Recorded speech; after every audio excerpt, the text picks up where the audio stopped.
నెల్లూరు జిల్లా కందుకూరు పట్టణంలోని 16వ వార్డులో వైసీపీ నెల్లూరు పార్లమెంట్ అభ్యర్థి విజయసాయిరెడ్డి, కందుకూరు నియోజకవర్గం ఎమ్మెల్యే అభ్యర్థి బుర్రా మధుసూదన్ యాదవ్ ఎన్నికల ప్రచారం నిర్వహించారు. వార్డులో ఇంటింటికి తిరుగుతూ సీఎం జగన్ అందించిన సంక్షేమ పథకాలను ఓటర్లకు వివరించారు.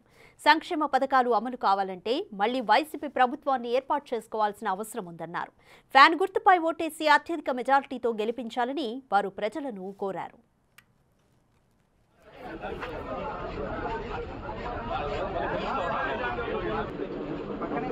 भाई भाई थोड़ा पीछे सर के भाई बाढ़ ले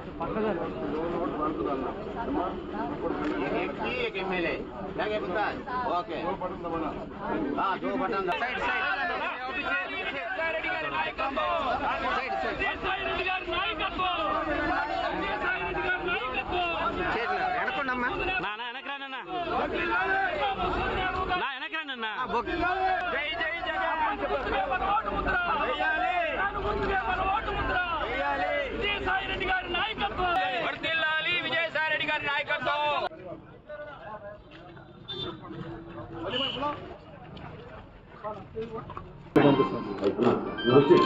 ఇప్పుడు వెళ్ళండి.